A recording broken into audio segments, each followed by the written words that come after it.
শ্রমিক আন্দোলনরা আসলে ছাত্র আন্দোলনের সঙ্গে অংশগ্রহণ করে এই সরকারের পদত্যাগ করাইছে। এটা হলো আমাদের শ্রমিক ফেডারেশনের যে কর্মকর্তা, আমাদের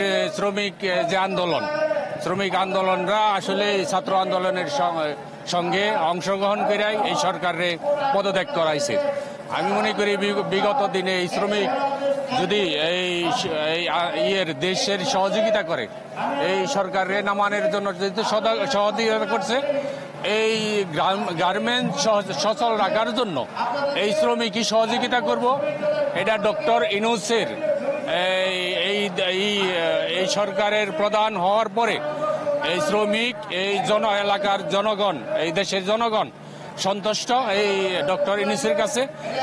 যে বিদেশে যায় আন্তর্জাতিকভাবে এই কোনো নেতাই আমাদের বাংলাদেশের কোনো নেত্রী আমেরিকার প্রেসিডেন্টের সাথে এই বক্তব্য দিতে পারে নাই। এই ডক্টর ইউনূস এটা দেখিয়ে দিছে বাংলাদেশের জন্য এবং বিশ্ব নেতারা তাদের জন্য এবং অনেক জানাইছে, আন্তরিকতা জানাইছে এই ডক্টর ইউনূসকে। আমি মনে করি ডক্টর ইউনূসের জন্য যে কয়দিনই দেশের পরিচালনা করে, আমি মনে করি দেশে এগিয়ে যাবে এবং ভবিষ্যতে তার নেতৃত্বে একটা বাংলাদেশে সুষ্ঠু নির্বাচন হবে। এই নির্বাচনের মাধ্যমে দেশ পরিচালনা হবে, এটা আমি মনে করি। আজকের এই সমাবেশ থেকে আমরা একটা বিষয়ে বার্তা দিতে চাই। বিভিন্ন পার্শ্ববর্তী দেশের ষড়যন্ত্রের শিকার হয়ে এদেশের শিল্প কারখানা বন্ধ করে ভারতে নেওয়ার জন্য যে ষড়যন্ত্র হচ্ছে, এই ষড়যন্ত্র রুখে দেওয়ার মেসেজটাই মূলত আজকের এই সমাবেশ থেকে দিতে চাই। দেশ সংস্করণে সবচেয়ে বড় ভূমিকায় শ্রমিকরাই রাখতে পারে। মূলত বাংলাদেশের প্রধান আয়ের উৎস হলো গার্মেন্টস শিল্প। সেই শিল্পটাকে আমরা যদি ধরে রাখতে পারি, তাহলে আগামী এই দেশ সংস্কার সবচেয়ে বেশি গুরুত্বপূর্ণ ভূমিকা রাখবে এই শিল্প কারখানা।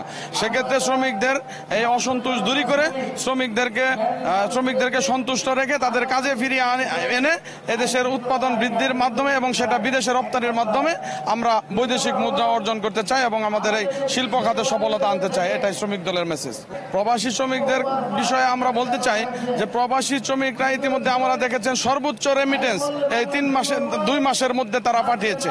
সুতরাং তাদের এই শ্রমিকদের ভূমিকা আমাদের অর্থনীতিতে সবচেয়ে গার্মেন্টস শিল্পের পরে এই বৈদেশিক যে শ্রমিক, তাদের ভূমিকাটা সবচেয়ে গুরুত্বপূর্ণ।